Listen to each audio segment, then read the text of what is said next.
എല്ലാവർക്കും മോൾജീസ് ചാനലിലേക്ക് സ്വാഗതം. ഇതിനു മുൻപ് ഞാൻ ചെയ്ത വീഡിയോകളായിരുന്നു പ്രാർത്ഥനയുടെ ശക്തി, മനസ്സമാധാനം, ഗുണപരമായ ചിന്തകൾ. അതെല്ലാം മനസ്സുമായി ബന്ധപ്പെട്ടതാണ്. ഇന്ന് ഞാൻ ഷെയർ ചെയ്യുന്നത് നമ്മുടെ ശരീരത്തിന് ഗുണകരവും എളുപ്പം ഉണ്ടാക്കാൻ സാധിക്കുന്നതുമായ രുചികരമായ ഓമയ്ക്ക മുട്ടയപ്പമാണ്. ഇത് വെയിറ്റ് ലോസ് ആഗ്രഹിക്കുന്നവർക്കുള്ള സൂപ്പർ ഫുഡാണ്. ഇവിടെ ഞാൻ കുറച്ച് ഓമയ്ക്ക കനം കുറച്ച് നീളത്തിൽ അരിഞ്ഞു വെച്ചിട്ടുണ്ട്.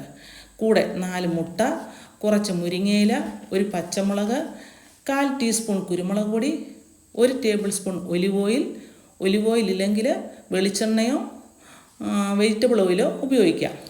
കുക്കിംഗ് തുടങ്ങുന്നതിനായി പാൻ അടുപ്പത്ത് വെച്ച് ഓമയ്ക്കായും പച്ചമുളക് ചെറുതായി അരിഞ്ഞതും കൂടി 1/4 ഗ്ലാസ്സിൽ കുറവായി വെള്ളം ചേർത്ത് അടച്ചു വെച്ച് വേവിക്കുക. ഈ സമയം ഒരു ബൗളിൽ മുട്ടയും കുരുമുളകും ചെറുതായി ബീറ്റ് ചെയ്യുക. ഓമയ്ക്ക വെന്തോ എന്ന് നോക്കുക.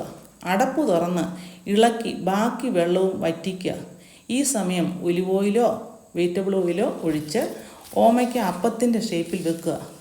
ഈ സമയം വേണമെങ്കിൽ കുറച്ച് ഓമയ്ക്ക മാറ്റി ഒരപ്പത്തിന് പകരം 2 അപ്പമായി ഉണ്ടാക്കാം.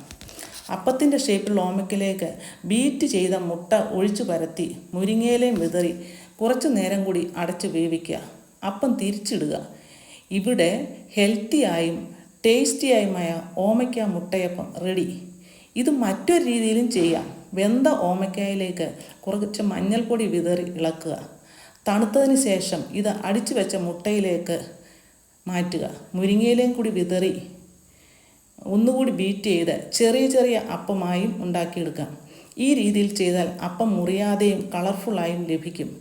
Thank you for watching this video. നിങ്ങൾക്ക് ഈ വീഡിയോ ഇഷ്ടമായെങ്കിൽ ലൈക്ക്, ഷെയർ ആൻഡ് സബ്സ്ക്രൈബ് ചെയ്യുക. അടുത്ത വീഡിയോയുമായി കാണുന്നത് വരെ ഹാവ് എ നൈസ് ടൈം.